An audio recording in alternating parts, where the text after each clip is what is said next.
¿Qué tal, amigos? Bienvenidos. Esto es Noticias 22. Como todos los miércoles tenemos el gusto de saludarlos. Rafael García Villegas, sí. Guamance Rodríguez. ¿Cómo te va, Rafael? Muy contento de saludarte a ti, al Igualmente. auditorio. Laura Regis, muy buenas noches también en la traducción de lenguas de seña mexicana. Un programa donde vamos a estar recorriendo el mundo. Es miércoles de Visión Global. Así es, Visión Global. Y bueno, no podemos dejar de un lado lo que ha ocurrido en estos días y que en todo mundo se ha criticado, se ha refrendado. Estamos en un momento polémico que es el ataque a Siria. Esto lo tendremos en Visión Global. También, Rafael, vamos a hablar de música. Música, teatro, magia, porque Canita conoce a Coquín. Canita y Coquín van a estar aquí en el estudio. Así es, se trata de Encarnación Vázquez, esta destacada cantante a quienes hemos entrevistado en varias ocasiones a lo largo de los años aquí en Noticias 22, y también tendremos algo sobre teatro.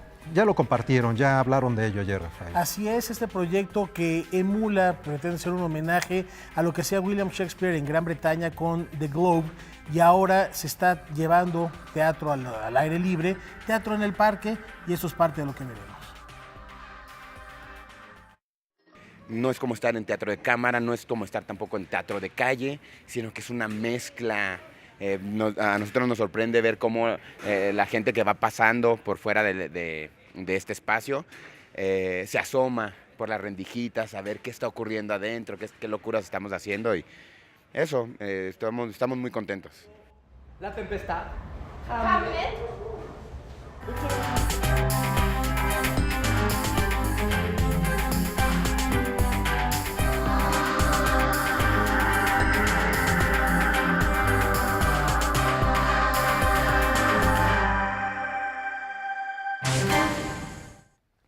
Continuamos aquí en Noticias 22, comenzamos en Noticias 22 con un llamado a recuperar el espíritu ilustrado que encuentra la libertad de conciencia en las letras. David Toscana recibió el premio Javier Villaurrutia para escritores 2017 por su novela Olegaroy. De entre las 80 novelas participantes en el premio Javier Villaurrutia 2017 de Escritores para Escritores, el jurado compuesto por Silvia Molina, Felipe Garrido y Vicente Quirarte definió como ganadora a Olegaroy, del regiomontano David Toscana. El galardón fue entregado ayer en la Sala Manuel M. Ponce del Palacio de Bellas Artes. En su aparente desenfado, aparece Monterrey con sus nombres y sus calles, su sol y sus montañas.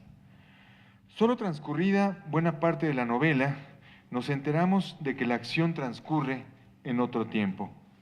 Olegaroy es una historia de amor y crimen, pero también de sabia y exigente carcajada. Se trata de una novela inteligente, sabia, con una enorme voluntad de estilo, donde las peripecias de los personajes van trenzándose con sorprendente naturalidad y un gran sentido del humor, que no se pierde en los muchos momentos en que la escritura de Toscana alcanza una notable profundidad filosófica. Toscana recurrió a archivos hemerográficos sobre la historia de Monterrey, que son parte del origen de su novela ganadora. Olegaroy es un personaje que a los 53 años sale a la vida. Él padece de insomnio y un buen día decide salir en la noche, recorrer la ciudad, encuentra que hubo por ahí un asesinato, él se da la tarea de descubrir quién es el asesino, y en este proceso él dice descubrir también la filosofía. Al salir casi por primera vez al mundo, él se empieza a hacer preguntas un tanto como los niños, que hacen preguntas básicas pero complejas. A través de las reflexiones de su desmesurado pero lúdico protagonista, en esta novela el lenguaje se piensa a sí mismo como una vía para reinventar un mundo insatisfactorio.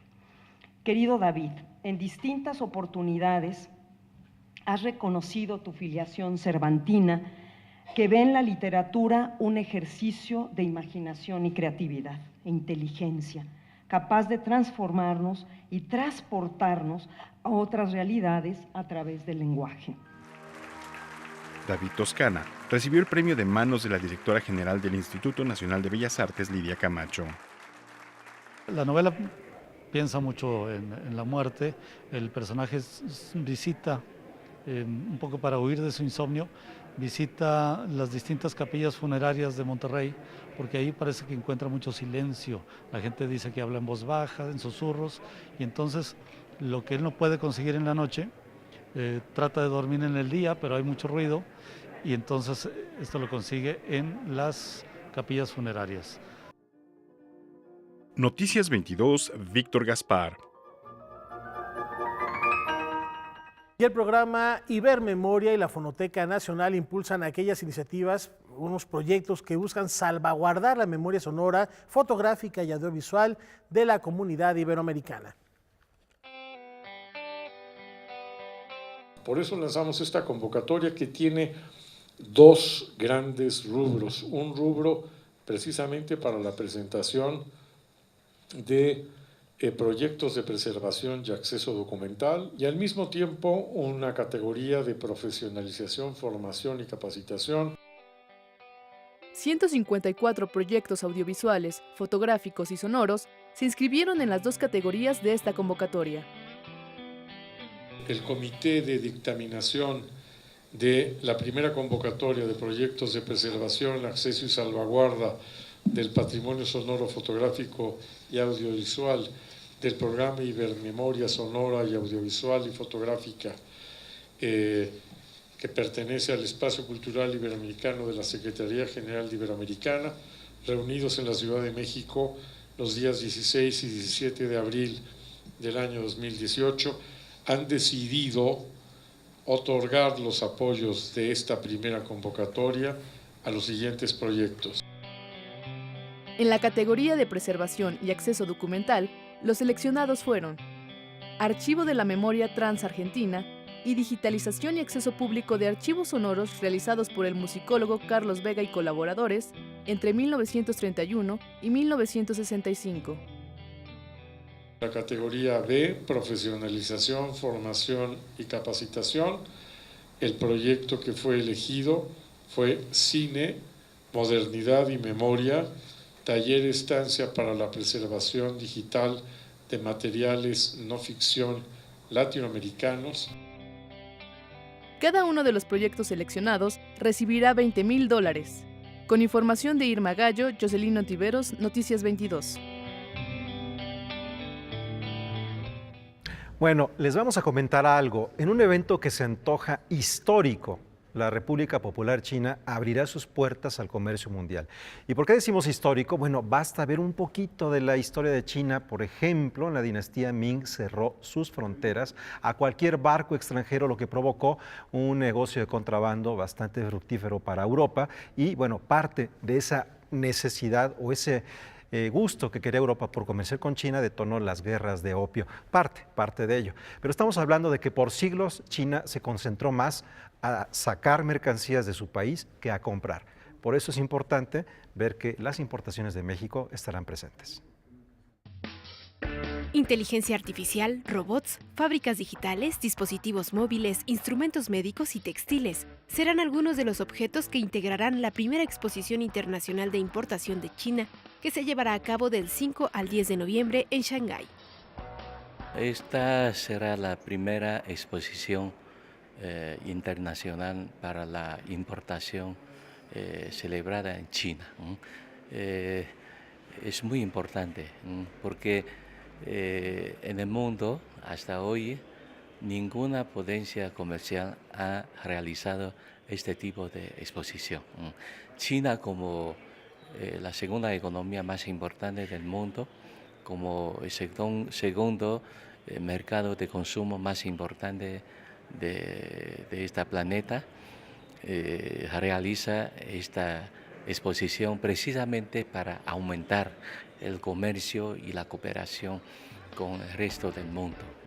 Más de 100 empresas de distintos países participarán en este encuentro, que tendrá como sede el Centro Nacional de Exposiciones y Convenciones Shanghái, considerado el más grande del mundo, y se dividirá en dos secciones. La primera será la de comercio de bienes como equipos inteligentes y de alta gama, industria automotriz y productos farmacéuticos. La segunda tiene que ver con el comercio de servicios como la cultura, el diseño creativo y la educación. México también participará en esta muestra. hasta el momento muchos productos de su país, tales como aguacate, vegetales, frutas, tequila, carne de res, carne de pollo, han sido muy bien recibidos en el mercado chino por los consumidores. Estoy convencido de que tanto para el pabellón nacional de México como pabellones empresariales que podría instalar en el futuro, será una plataforma, un canal, un puente importante para que los consumidores chinos conozcan la calidad y lo maravilloso de los productos mexicanos. Noticias 22, Karen Rivera. Bueno, pues después de ver esto, Rafael, amigos, pues uno se queda pensando de qué manera se responderá desde México ante esta actividad comercial, pensando primordialmente en que el desarrollo que ha tenido China en los últimos años, particularmente de 1988 a la fecha, su crecimiento ha sido importantísimo y en términos de pactos económicos, bueno, México todavía ha llevado todas sus fuerzas y toda su atención únicamente al mercado norteamericano. Y ahora que Donald Trump está poniendo de nueva cuenta en tela de juicio qué puede pasar con el Telecán, ahí está China levantando la mano, y recordar que de los grandes imperios del mundo, los milenarios, griegos, romanos, egipcios, el único que se mantiene en pie es China. Exactamente. Y falta ver, también eso es algo para observar, qué harían nuestras autoridades para ver de qué manera se puede establecer un mercado común, tanto con Estados Unidos como con China, una actitud que todavía no ha sido definida, al menos en lo que va de este periodo presidencial. Se los proponemos y mientras lo resuelven, vamos a una pausa.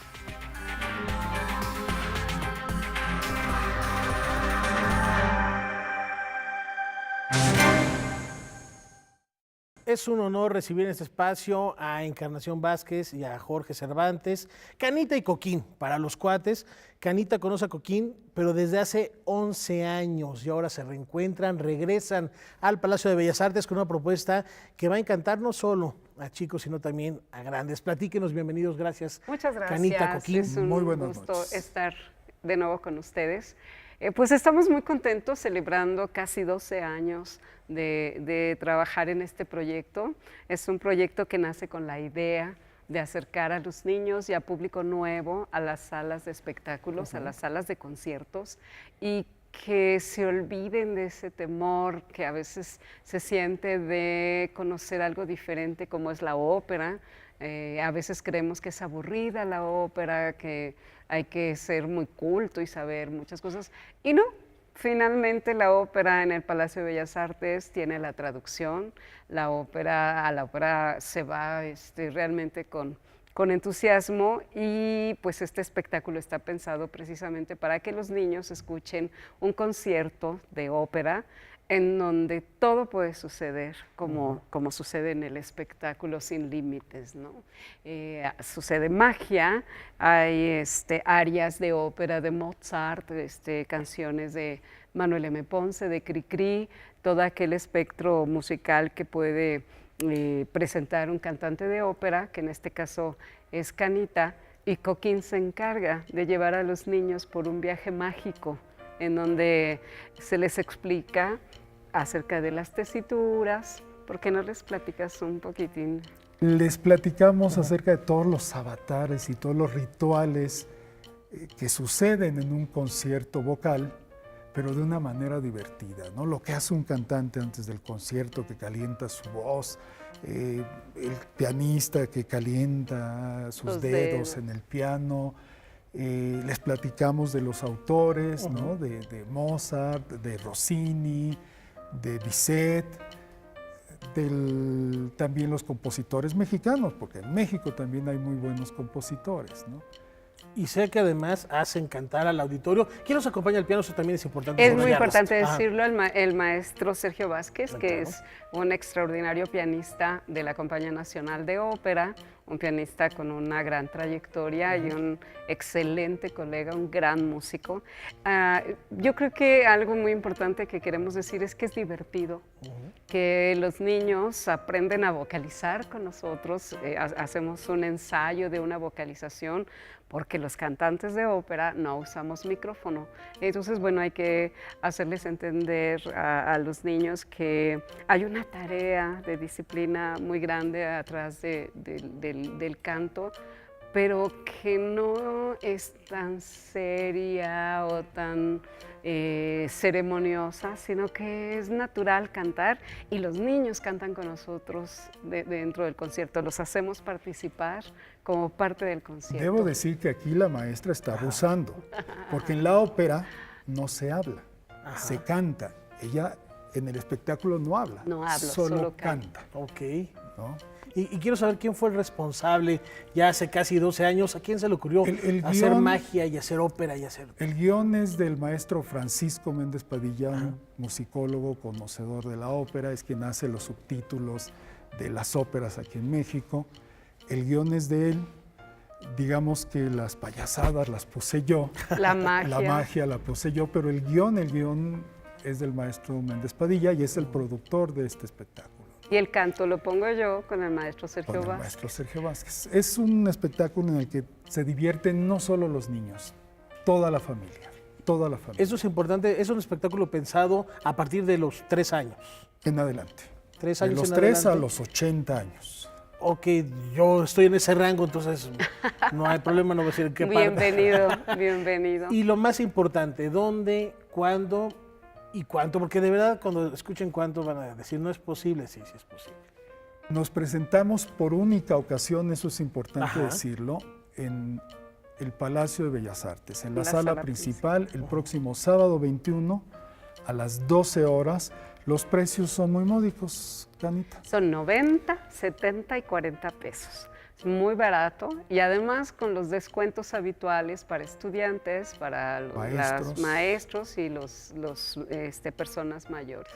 Y los personajes, Canita, ¿con quién está el guión hecho? Pero ustedes los han ido a lo largo de 11 años desarrollando, son prácticamente ustedes. ¿Cómo se ha dado este vínculo con Coquín y con Canita?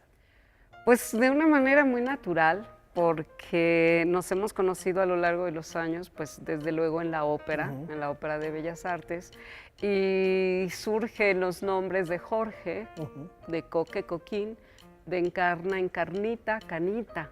Entonces de ahí surge, en realidad él como actor y yo como cantante encontramos la manera de comunicarnos con el público infantil, que por cierto el público infantil es uno de los públicos más difíciles. Los niños abiertamente te dicen si les gusta, si no les gusta. Ha sido un reto importante en nuestra carrera dentro de los escenarios. Y bueno, pues hemos recorrido la República Mexicana.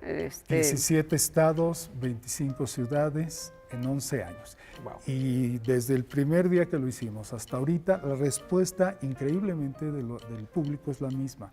Salen cantando, se esperan para felicitarnos, para saludarnos, para sacarse fotos, desde el primer día hasta ahora.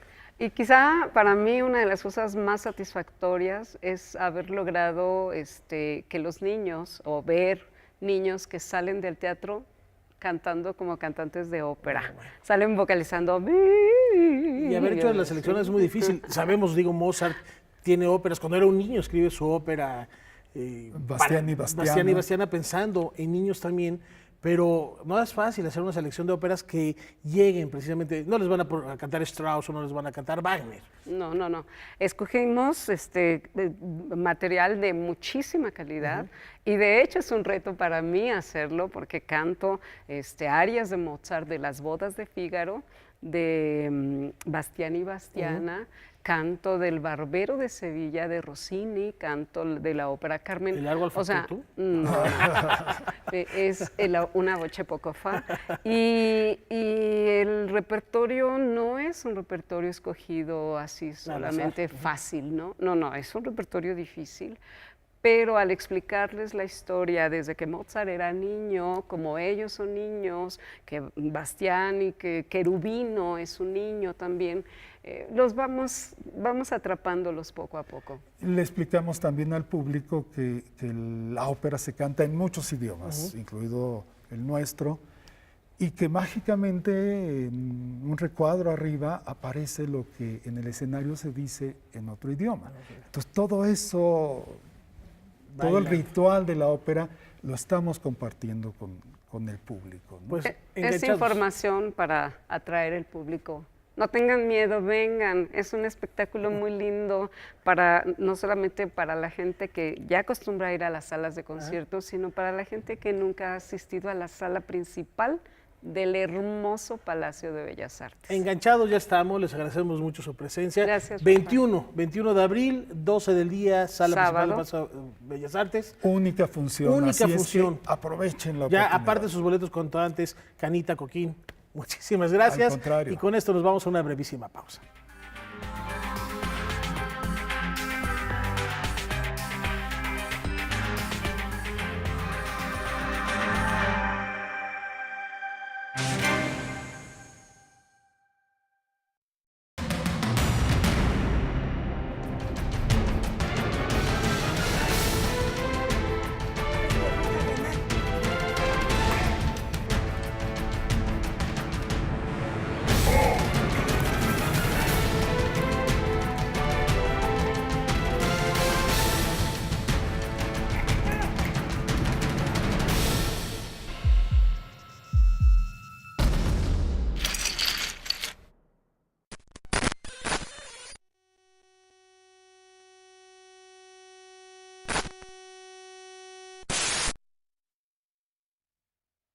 Bueno, ahí tienen todos ustedes. Esta es una invitación que hace Canal 22 para que participen y se integren a esto que se llama Tu Mirada.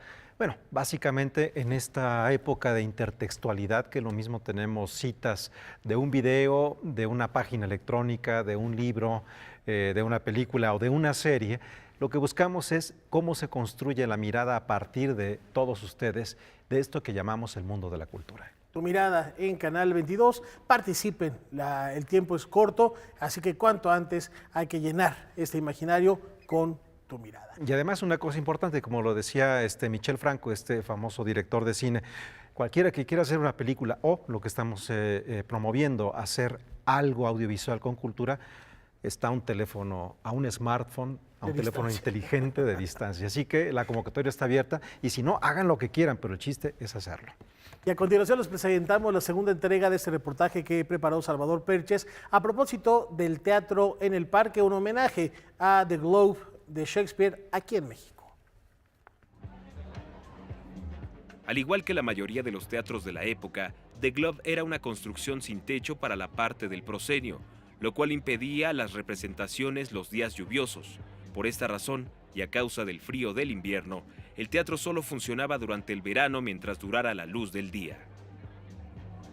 Hemos techado, estamos diseñando un techo que conviva mucho más con toda la arquitectura del proyecto y podamos tener los atardeceres que son muy importantes en este tipo de teatro, que la luz natural empiece a iluminar el escenario y conforme va cayendo la noche tú no te des cuenta y se va prendiendo la iluminación para que no distingas en qué momento cayó la noche y de repente salgas y ya la veas y la vivas, podamos ver la luna en algunos momentos que nos acompañe, en fin, es parte del paisaje y de todo el ambiente y de estar aquí en medio del parque, ¿no? Oír a los pájaros, a los animales, sentir el bosque tan de cerca, ¿no? Que se vuelva esta ambientación, genera que este tipo de teatros al aire público sean una maravilla.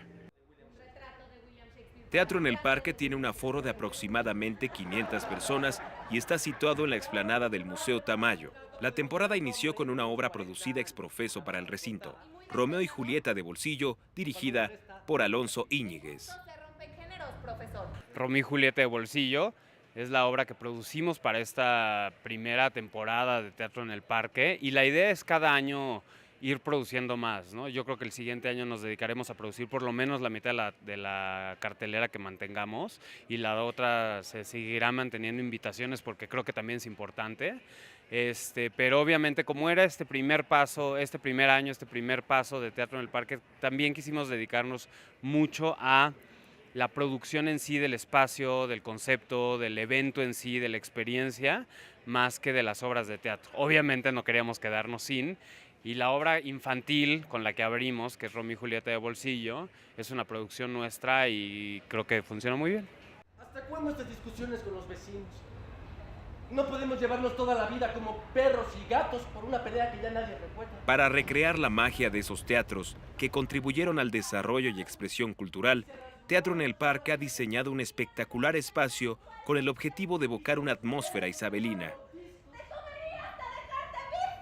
Es una estructura que diseñamos junto con Adrián Martínez, ¿no? Es un diseño propio que hicimos. Está construida a través de andamios y después está toda ambientada con todo este diseño que hizo Adrián y que llegó a hacerlo mucho más cálido, mucho más lindo y que también se convirtiera en una pieza que conviviera con las esculturas que están en la explanada del Tamayo, ¿no? No queríamos que llegara y brincara y fuera totalmente diferente. Medimos muy bien las distancias que había de los árboles, de las piezas, de todo, de exactamente dónde íbamos a entrar y cómo era cada una de esas piezas para que no alterara y fuera algo que contaminara el ambiente, sino que se sumara a este lindo ambiente de esta explanada. Obras ya producidas, textos que gustaban, compañías con las que los productores ya habían trabajado y que habían explorado a Shakespeare de manera original y exitosa, conformaron la programación de la primera temporada de Teatro en el Parque. No es como estar en teatro de cámara, no es como estar tampoco en teatro de calle, sino que es una mezcla. A nosotros nos sorprende ver cómo la gente que va pasando por fuera de este espacio se asoma por las rendijitas a ver qué está ocurriendo adentro, qué locuras estamos haciendo y eso, estamos muy contentos. Durante 9 semanas, Teatro en el Parque ofrecerá una selección de 7 puestas en escena realizadas por directores de gran trayectoria como Mauricio García Lozano, Adrián Vázquez, Juan Carrillo, Andrés Carreño, Alonso Íñiguez, Eduardo Castañeda y Fausto Ramírez. Las obras están inspiradas en las creaciones de una de las figuras de la dramaturgia más respetadas y estudiadas de la historia, William Shakespeare. Estamos a partir de ya, acabamos de inaugurar y vamos a estar hasta junio 5, ¿no? Busquen en la página teatroenelparque.mx los boletos gratuitos que los liberamos los días lunes. Luego de más de 400 años, Shakespeare no deja butaca vacía y esto es fundamental. La vigencia de pensamiento de este dramaturgo sigue creando públicos, creando teatros, como este, ubicado en el bosque de Chapultepec de la Ciudad de México. Con información de Salvador Perches Galván, César H. Meléndez, Noticias 22. Y bueno, para los que conocen Londres y para quienes no lo conocen, ahí va un dato para que se interesen. Este teatro, The Globe, estaba al otro lado del río Támesis, en donde actualmente se encuentra en la misma zona la Tate Modern. Toda esa zona ahora se ha detonado como un polo cultural, pero en tiempos de Shakespeare era como el barrio de Mala Muerte, como el barrio de Arrabal de Londres, en donde se crearon todas estas obras que hoy consideramos como partes excelsas de la historia de la humanidad. Bueno, ahora vamos a otra cosa que tiene que ver con los teléfonos celulares. Imaginen un lugar en donde ustedes puedan entrar, están en alguna parte del mundo y no tienen conexión, pero ustedes entran, digámoslo así, a algún museo o alguna zona arqueológica y de pronto su celular solito se activa solo en esa zona y les permite entrar en contacto con unas piedras que hablan. La Catedral de Saint-Sauveur, El Salvador, en la ciudad de Aix, en la Provenza francesa, inició su construcción en el siglo V sobre el templo romano de Apolo. Desde entonces, sufrió continuas modificaciones que solo se detuvieron a causa de la Guerra de los 100 Años, para retomarse el siglo XVII, cuando se concluyó la tercera nave. Esta historia es contada ahora gracias a que las nuevas tecnologías permiten que las piedras hablen. Je travaille depuis 36 ans en restauration de monuments historiques et depuis peu j'ai créé un concept de pierre connectée puisque j'ai remarqué dans ces années de travail que les gens, quand ils rentrent dans les monuments historiques, souvent n'ont pas d'informations et sont livrés à eux-mêmes. Du coup, notre patrimoine que les touristes étrangers apprécient énormément est très mal connu. Astragal Connect es la primera empresa en desarrollar una propuesta para conectar una catedral. El objetivo es realizar una visita integral. Les problématiques que l'on rencontre dans ces monuments, c'est que bien souvent, le réseau GSM, le réseau du téléphone et la Wi-Fi ne rentrent pas dans ces monuments. Donc on a eu l'idée, puisque les murs dans ces monuments sont extrêmement épais et qu'il ne faut pas défigurer les monuments, on a eu l'idée d'intégrer la technologie dans une pierre qui fonctionne simplement avec le Bluetooth de votre téléphone. Ce qui règle le problème pour les étrangers, lorsqu'ils viennent en France, de télécharger et d'utiliser une application. Ces informations, elles nous sont données par les conservateurs des monuments historiques, donc c'est une information qui est extrêmement généreuse, complexe, puisqu'on a beaucoup de termes techniques, et on a voulu simplifier cette information en mettant des petites vidéos de 2 minutes qui vous donnent un condensé de l'information et vous permet de faire une visite beaucoup plus autonome et beaucoup plus rapide. El claustro de Saint-Sauveur fue construido a finales del siglo XII en busca de una vida comunitaria de mayor austeridad y recogimiento para los canónigos. De este modo, sin necesidad de contar con Internet y mediante un artefacto y tecnología al alcance de la mano, se puede redescubrir la construcción más antigua de la ciudad, que ha sobrevivido 1000 batallas manteniéndose siempre de pie. Desde Aix-en-Provence, para Noticias 22, Javier Contreras, camarógrafo, Laura Barrera, enviada especial. Bien, pues con esta información nos vamos a una pausa, Rafael, ¿no? Y seguimos recorriendo el mundo después de la misma.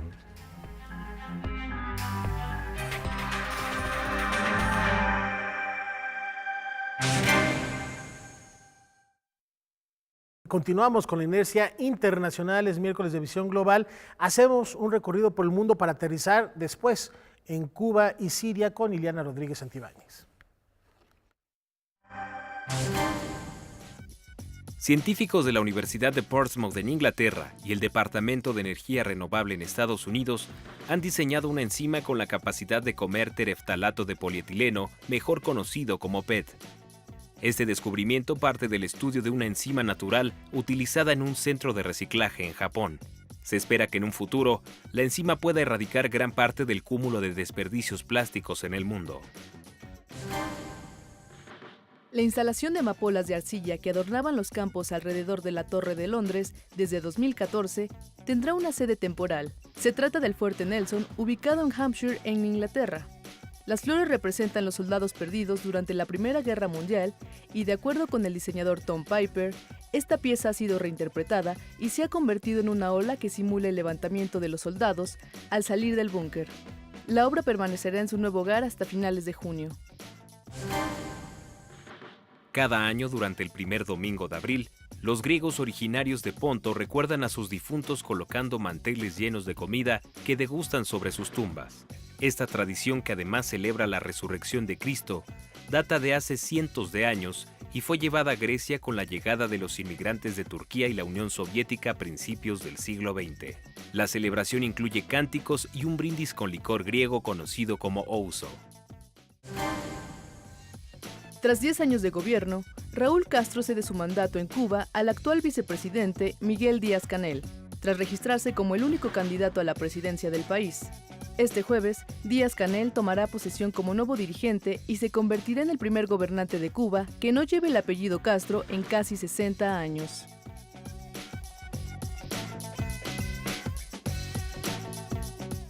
¿Qué tal? Buenas tardes, amigos. Estamos en ese segmento donde quiero presentar al doctor Dejan Mihailovic. Él es experto en temas geopolíticos y de relaciones internacionales del Tecnológico de Monterrey.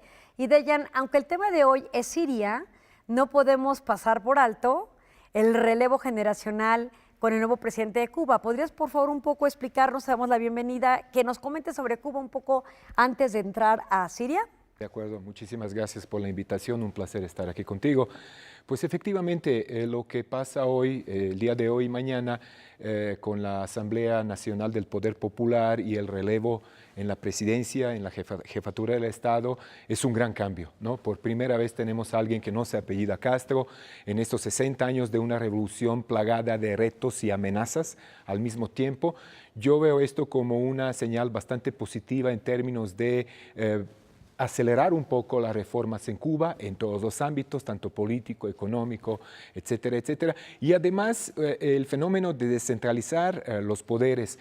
Sabíamos que desde un principio Fidel y luego Raúl concentraban todo el poder en ese culto de personalidad tan propio, ¿no?, de la época soviética durante el socialismo realmente existente, y ahora pues por primera vez tendremos un jefe de Estado que es una persona, aunque hay que enfatizar que Raúl Castro va a seguir siendo el máximo líder y dirigente del Partido Comunista Cubano, y va a tener bajo su mando el ejército y la seguridad nacional, ¿no?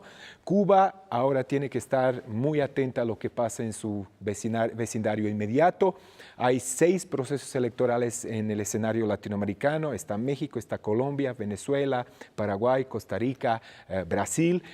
Hay un ascenso nuevamente de fuerzas políticas de derecha que no ven con buenos ojos a la isla por toda la tradición y por todo lo que ha pasado en estos 60 años. Permítame interrumpirte. Un presidente, pero que sigue siendo un comunista de cepa, muy cercano a los Castros, pero que sí va a tener una descentralización. La primera pregunta que te haría es, en la flexibilización que Obama inició y que Trump quiere para respecto de la isla, ¿cuál va a ser la posición que se tenga con Cuba en este momento a partir de este nuevo mandatario, y luego a partir de esto hacer el puente para hablar de Estados Unidos en Siria en los últimos eventos? Brevemente sobre Cuba. Mira, una personalidad relativamente joven, 57 años, ¿no? Incluso no solo él, hay una especie de avalancha de relevo, ¿no?, en todas las dependencias del gobierno, en todas las instituciones cruciales del sistema político, y no solo político. En Cuba hay gente joven, más joven, hay gente nueva, hay gente con nuevas ideas, hay gente con mayor nivel de flexibilidad en términos de armar la agenda bilateral, no solo con Estados Unidos, sino con el resto del mundo. Y bueno, un gobierno, a mi juicio, bastante reaccionario, autista de Donald Trump con respecto a la política exterior y principales tópicos de la política exterior estadounidense. Me temo que va a ser bastante dañino tanto para Estados Unidos y todo exilio cubano, aunque exilio cubano sabemos pone mucha presión a todos los gobiernos norteamericanos desde prácticamente 1960-61 a la fecha, que se deterioren las relaciones y que lo poquito que se ha avanzado durante la época de Obama se echa a perder, ¿no? Esto implicaría una inestabilidad regional y un deterioro muy pronunciado en la agenda bilateral. Pero sigue teniendo su injerencia en este continente. Vámonos a Siria, que es el tema que queremos abordar hoy después de los ataques que realizó precisamente Estados Unidos y sus aliados, Francia y la Gran Bretaña. Dejan, no pretendo que en un segmento tan corto tú nos digas la historia de Siria, pero tampoco podemos reducirlo al origen de la primavera árabe, lo que estamos observando hoy día. Me gustaría que nos explicaras brevemente el panorama actual de Siria. ¿Cómo es que llega a esta crisis humanitaria y a esta guerra civil que tiene 7 años? Hay un texto muy generalizado de la crisis en Siria, ¿no? La guerra prolongada en Siria es el retrato vivo de una profunda crisis que recorre el sistema mundo como tal. Hay 3 niveles, hay 3 capas de esta crisis. La primera es la crisis del sistema mundo capitalista como tal, que es estructural, que es universal, global y de un tiempo imprevisible en muchos sentidos. 2, hay una crisis del patrón civilizatorio occidental. Para muchos analistas, nosotros ya vivimos en un mundo post-occidentalizado o post-occidental, y por si fuera poco, la crisis del modelo hegemónico que representa Estados Unidos y sus aliados europeos, concentrados en la parte del hemisferio occidental. Estados Unidos hoy por hoy sigue siendo una potencia hegemónica indiscutible, pero en franco declive. Y esta es la gran diferencia. En ese contexto tenemos un poco lo que son los antecedentes históricos, donde Siria era un país árabe bastante próspero, multiétnico, multiconfesional, con un gobierno autoritario que no es de ayer, Bashar el-Assad tuvo su papá, que es Hafez el-Assad, que llega de manera un tanto violenta al poder a finales de los 60, que es militar, que es autoritario, pero que... En el 2000 Bashar al-Assad asciende. Exactamente, pero Hafez, su papá, apostó por el Estado laico, por ejemplo, en materia de equidad de género. Siria era un país muy avanzado. En Siria vivía más de 1 millón de cristianos, ¿no? En Siria viven los drusos, árabes, es decir, esta multiconfesionalidad y multietnicidad era una riqueza que Siria ofrecía no solo para la región, sino al mundo entero. Entonces, llega la primavera árabe, empieza como un movimiento tipo efecto dominó, ¿no? Hay sectores inconformes con la manera de cómo Bashar gobierna, hay un frente amplio de oposición, comienza la represión, la respuesta de la oposición y se arma una guerra fría.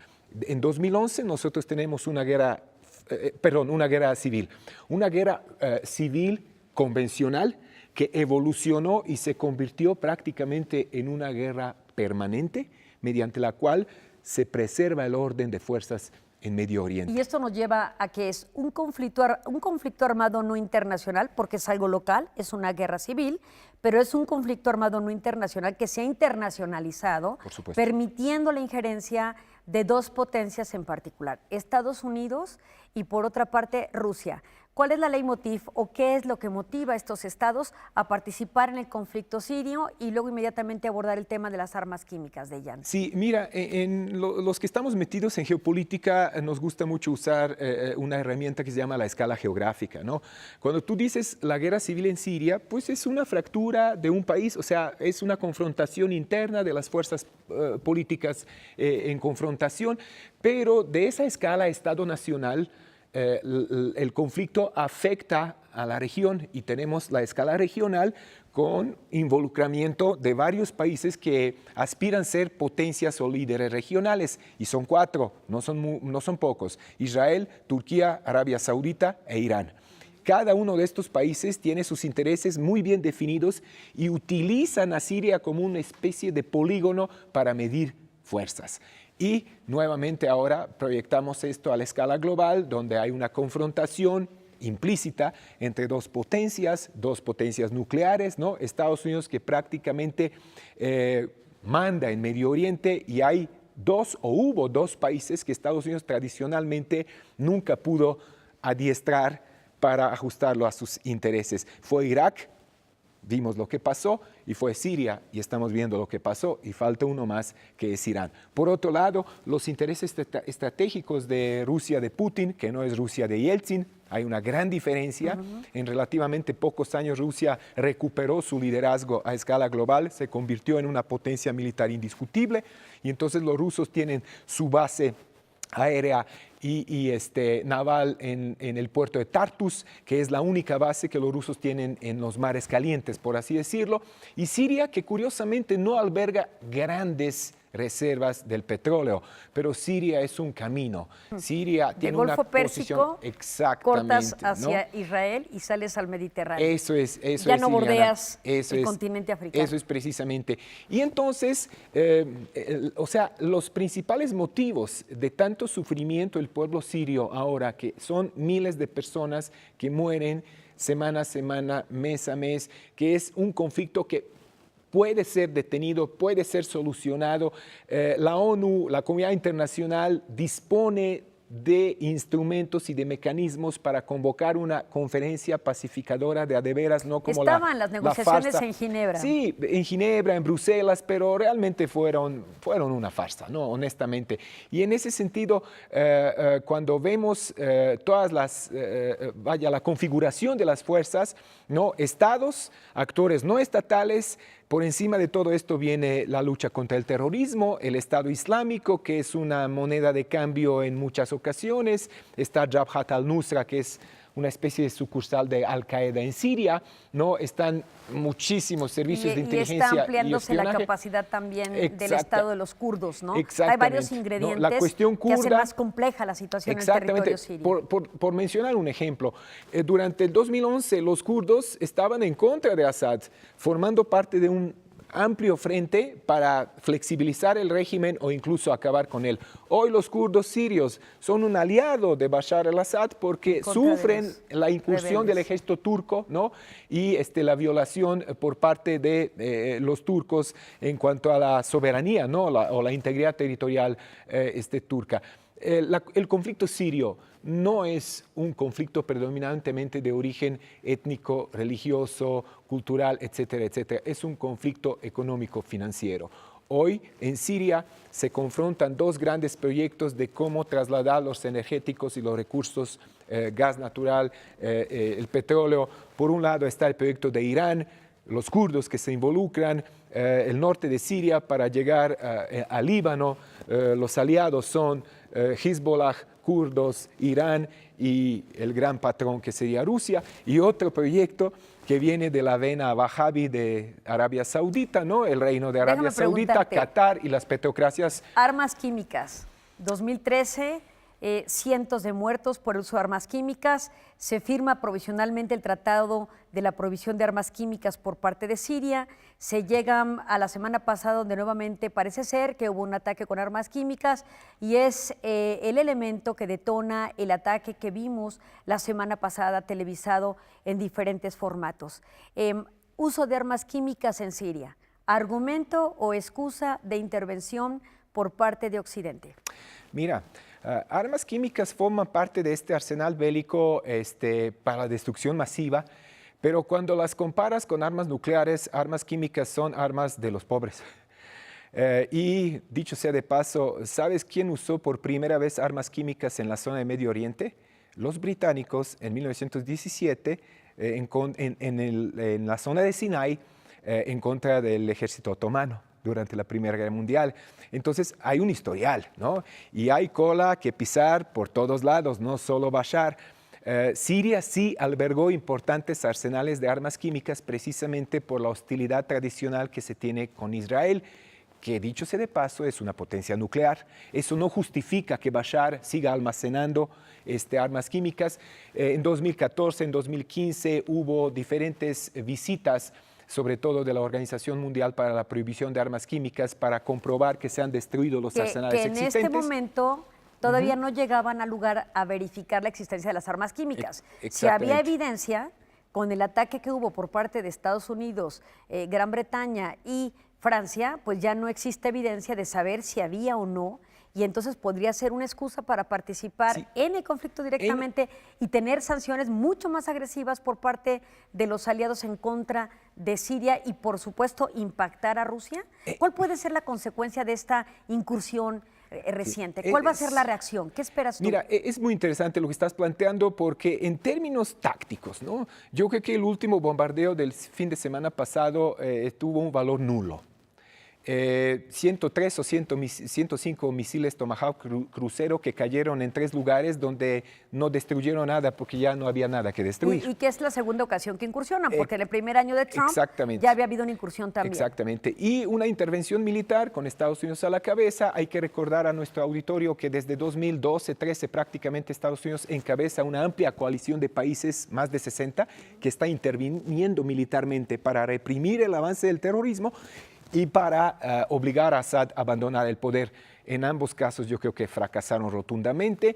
Por encima de todo esto está la violación del marco institucional internacional. El Consejo de Seguridad no aprobó la intervención, se violó la Carta de la ONU y en realidad yo creo que si ponemos esto en forma de un dilema para que los que nos ven reflexionen sobre este asunto, realmente el ataque el fin de semana pasado fue un último intento para pacificar a Siria, o más bien fue un montaje bélico montado a las necesidades de la opinión pública occidental, ofreciendo un calmante moral para que cuando uno dice podemos hacer algo o no hacer nada, se opta por hacer algo.